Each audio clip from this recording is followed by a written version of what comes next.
सक्ती नाही आहे। आता बोला।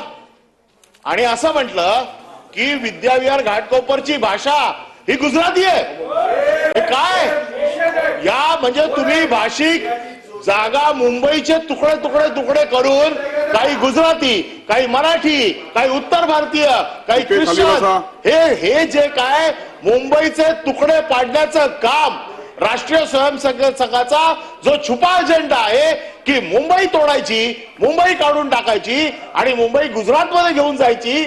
उद्योगधंदे तर नेले गुजरातमध्ये, बाकीच्या सगळ्या गोष्टी नेल्या गुजरातमध्ये।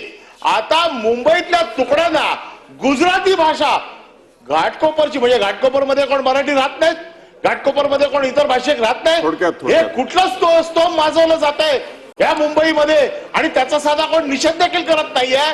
आणि म्हणून ताबडतोब राष्ट्रीय स्वयंसेवकाच्या भैयाजी जोशींनी मुंबईची माफी मागायलाच पाहिजे। मराठी भाषा जसा छत्रपती शिवाजी महाराजांचा अन्याय आम्ही सहन करणार नाही, तसाच मराठी भाषेचा देखील अन्याय आम्ही सहज करणार नाही। मुंबई ही महाराष्ट्राची राजधानी आहे। मुंबईत येणाऱ्या माणसाला मराठी समजलंच पाहिजे, त्याने मराठी किमान बोलण्याचा प्रयत्न केलाच पाहिजे।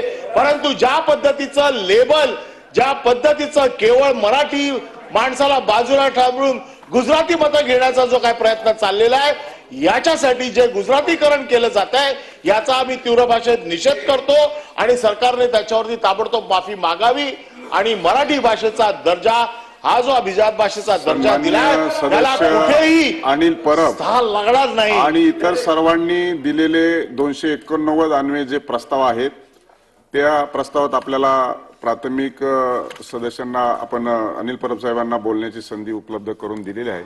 तथापि आजच्या कामकाजामध्ये कुठलंही कामकाज दाखवलं नसल्या कारणानं आणि कुठलीही महत्वाची आणि निकड नसल्या कारणानं कामकाज पत्रिकेतील समाविष्ट विषय नसल्यामुळे ही सूचना मी माझ्या दालनामध्ये अमान्य करीत आहे। नेक्स्ट, शासनाला आपलं म्हणणं शासनापर्यंत पोहोचलेलं आहे।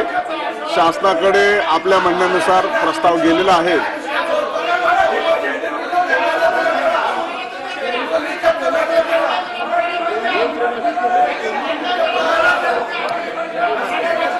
सगळ्याच विषयावर बोलता येणार नाहीये।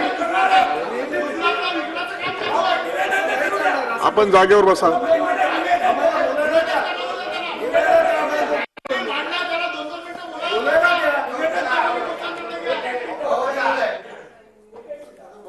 आपण 289 अन्वये जे मराठी भाषेच्या संदर्भातला विषय होता ते अनिल परब साहेबांना बोलायला दिलेले आहे। म्हणून साठी आपण माझ्या दालनामध्ये हा प्रस्ताव फेटाळलेला आहे। तुम्हाला वेगवेगळ्या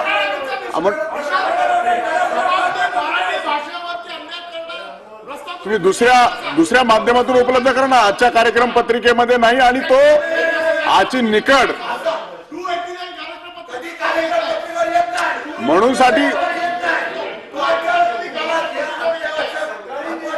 आपल्याला मांडायला दिलंच ना, आपलं म्हणणं मांडायला दिलेलं आहे, शासनाने आपली बाब केलेली आहे आणि आपण म्हणणं मांडल्यानंतर आपण म्हणणं मांडलंय ना। आपण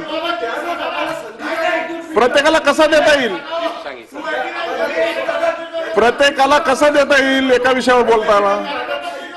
आता तुम्ही वेलमध्ये राहून जर आपण अशी चर्चा करायला लागलो तर योग्य होणार नाही। सस्पेंड करण्याचा विषय नाही, परंतु आपलं म्हणणं मांडण्यासाठी मी वेळ दिलेला होता।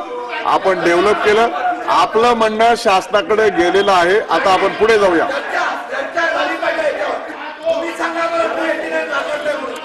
आपण गटनेत्याच्या बैठकीमध्ये हा विषय घेऊन त्याच्यावरती चर्चा करूया।